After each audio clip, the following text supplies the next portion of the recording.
Welcome to Nasdaq Trade Talks. I'm Jill Malandrino, Global Markets Reporter at Nasdaq. Joining me is Jeff Kilburg, CEO of KKM Financial, to discuss the election and associated volatility in the marketplace surrounding stimulus emotions. And Jeff, it's great to see you as always. We have a lot to unpack here. And has anything changed in the composure of what you're seeing in volatility structure and pricing as the election draws closer?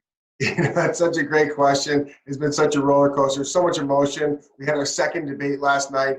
I don't think anything's really changed, despite the fact that we are focused on November 3rd. We're really taking into consideration, will there be a blue wave? Will there be a new president? Or will President Trump have 4 more years? But this stimulus package, I keep on coming back to the stimulus package. It's interesting, Jill, even earnings. We're in the heart of earnings season. Next week, we have 170 companies coming out. Big tech names like Apple and Amazon. But here we are talking about stimulus and the stalemate we continue to have in D.C. I'm so glad you brought that up because COVID-19 is going on. We have what's happening with the election, right? And it's like earnings season doesn't even matter. It's unbelievable. And I guess for good reason too. It's so hard for companies to give quality guidance when they don't know what any policy is going to look like. I mean, that's a real challenge for them. That is a challenge, but the expectations for this earnings season, by and large, of the companies that have already reported, about 85% of them beat, so better than expected. It's really hard to get a measuring stick because here we are, the second quarter after a pandemic.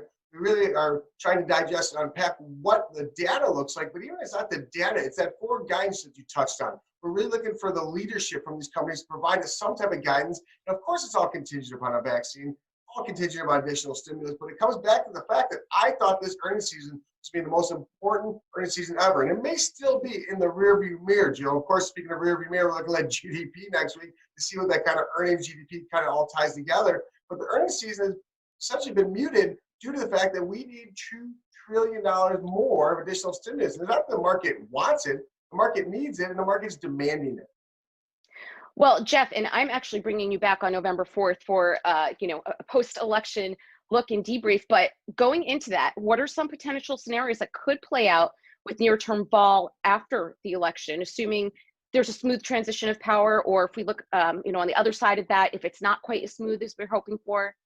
Well, we're talking to a lot of financial advisors, a lot of our family office clients about how to potentially be prepared for both scenarios. If we have Trump administration for 4 more years, or we have President Biden come into office, former Vice President Biden, I should say, come into office. It's interesting. Either way, a lot of folks are very considerate of their exposure to the giant tech companies. We're going to see next week with Apple and Amazon, but at the end of the day, the giant tech, the FANG stocks we talked about, Jill, let's take out Netflix and put in Microsoft, but those FANG stocks are nearly 25% of the S&P 500. That's the largest representation we've seen ever.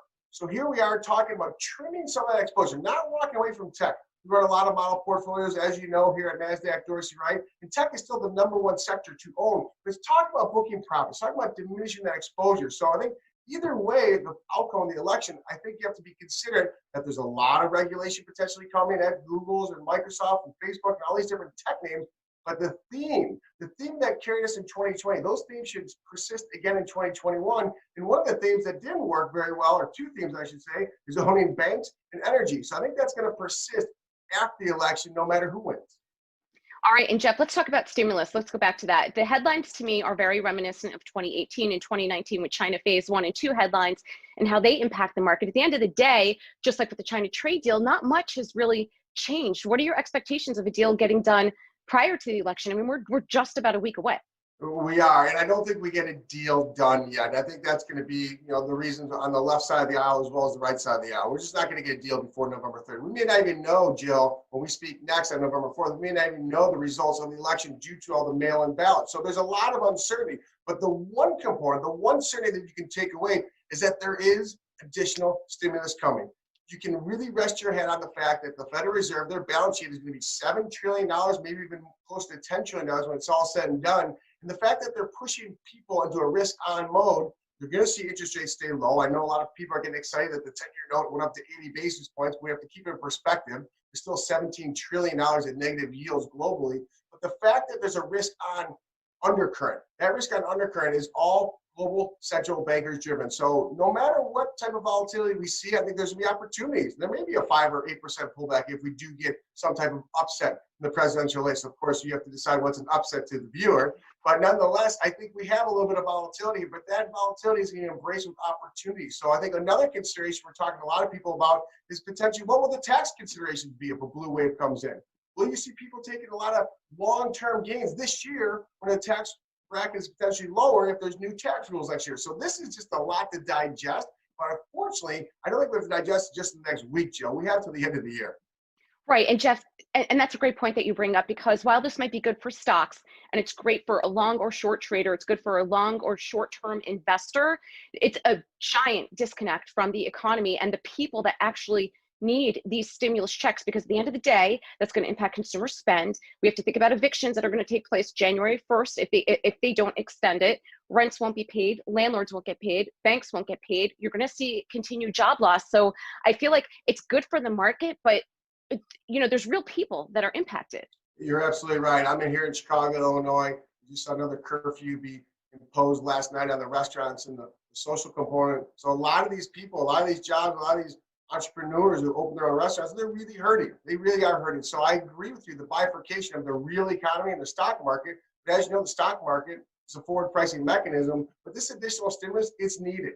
We have to find a way forward. I don't have the solution. I just know we have to find a way to get through this solution due to the fact that the pandemic has really shattered a lot of lives. And of course, that's making a lot of people have to pivot and evolve. But at the end of the day, those stimulus checks, those are really going to change the outcome for the next 3 to 6 months for families. So I hope our folks in D.C., the sun chose D.C., I hope they can have a kumbaya moment and come together before the election. Really put the politics aside, but I'm a little fearful that's not going to happen, Joe. All right. Always a voice of reason, Jeff. Thanks for joining us on Trade Talks. You bet. And thanks for joining me. I'm Jill Malandrino, Global Markets Reporter at Nasdaq.